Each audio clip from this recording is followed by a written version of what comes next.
ഞാനിന്നിവിടെ ഉണ്ടാക്കാൻ പോകുന്നത് കൂർക്ക കൊണ്ടൊരു മെഴുക്ക് പുരട്ടി, മാങ്ങ കൊണ്ടൊരു പച്ചടി. അപ്പോൾ കൂർക്ക നുറുക്കി എടുത്തിട്ടുണ്ട്. ഇതിങ്ങനെ നുറുക്കി ക്ലീൻ ചെയ്ത് നമുക്ക് മേടിക്കാൻ കിട്ടും കേട്ടോ. അത് വാങ്ങിക്കൊണ്ട് വന്നിട്ട് ഒന്ന് ചെറിയ കഷ്ണങ്ങളാക്കിയിട്ട് 2 പച്ചമുളകും ഇട്ട് കുറച്ച് വെള്ളം ഒഴിച്ച് നല്ലോണം കഴുകി വരണേ. എന്നിട്ട് അതിൽ ഉപ്പും ഇട്ട് കുറച്ച് മഞ്ഞളും ഇട്ട് നമുക്കൊന്ന് അടുപ്പത്ത് വെച്ച് വേവിച്ചെടുക്കാം.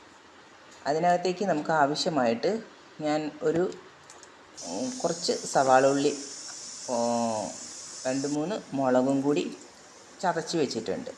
ഇനി മാങ്ങ കുരുകുരാന്നരിഞ്ഞ് വെച്ചിട്ടുണ്ട്. അതിലേക്ക് ഞാൻ തേങ്ങ ഇട്ടു. അതൊന്ന് അരച്ചെടുക്കാൻ വേണ്ടിയിട്ട് തേങ്ങയും പച്ചമുളകും ചുമന്നുള്ളി കടുകും കരിവേപ്പിലയും കൂടി അരച്ചെടുക്കും. മഞ്ഞൾ ചേർക്കില്ല കേട്ടോ പച്ചടിക്ക്.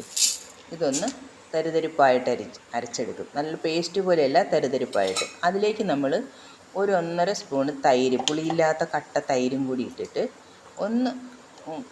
ഒന്ന് വെറുതെ ഒന്ന് കറക്കിയെടുത്താൽ മതിയേ, ഒരുപാട് അരയ്ക്കണ്ട. ഒന്ന് കറക്കിയെടുക്കുക.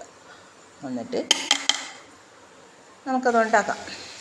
അപ്പോഴത്തേക്കും നമ്മുടെ കൂർക്ക നല്ലോണം വെന്ത് വെള്ളമൊക്കെ വറ്റി വന്നിട്ടുണ്ട്.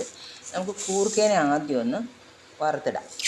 അതിനായിട്ട് നമ്മൾ എണ്ണ അടുപ്പത്ത് വെച്ചിട്ടുണ്ട്, ചീനിച്ചട്ടി അടുപ്പത്ത് വെച്ചിട്ട് അതിനകത്ത് എണ്ണ ഒഴിച്ചിട്ട് കടുകിട്ട് ചതച്ച മുളകും ഉള്ളിയും കൂടി, ഒരു 4 മുളക് ആണ് കേട്ടോ ചതച്ചേക്കണത്, ഉള്ളിയും കൂടി ഇട്ട് കൊടുത്ത് അതൊന്ന് നന്നായിട്ടൊന്ന് വഴന്ന് വരണം. നല്ലോണം വഴന്ന് വരണം, കരിഞ്ഞു പോകരുത്.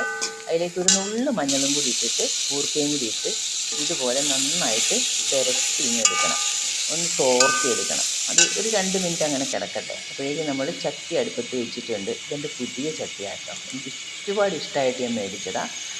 വെളിച്ചെണ്ണ നല്ലോണം ചൂടായപ്പോൾ ഈ ചട്ടി ചൂടായി വരാനായിട്ട് കുറച്ച് നേരം പിടിക്കും കേട്ടോ. നല്ലോണം കടുക് പൊട്ടിക്കഴിഞ്ഞപ്പോൾ അതിനകത്തേക്ക് ഉണക്കമുളകും കരിവേപ്പിലയും ഇട്ട് കൊടുത്തിട്ടുണ്ട്. ഇനി നമുക്ക് ആ മാങ്ങയും കൂടി അതിനകത്തേക്ക് കുരുകുരാന്ന് അരിഞ്ഞ് വെച്ചിരിക്കണം. ഒരു മാങ്ങയുണ്ട് കേട്ടോ, ചെറിയ മാങ്ങയായിരുന്നു. അത് ഉപ്പും ഇട്ട് ഒന്ന് അടച്ചു വയ്ക്കാം. അപ്പോഴത്തേക്ക് അതൊന്ന് വെന്ത് കിട്ടും. അപ്പോൾ നമ്മൾ ഓൾറെഡി അരച്ച് വെച്ചിട്ടുണ്ടല്ലോ അരപ്പ്. കൂർക്ക നമ്മുടെ മെഴുക്ക് പുരട്ടി റെഡി ആയിട്ടുണ്ട്. ഇനി നമുക്കതൊരു സർവിങ് ബൗളിലേക്ക് മാറ്റാം.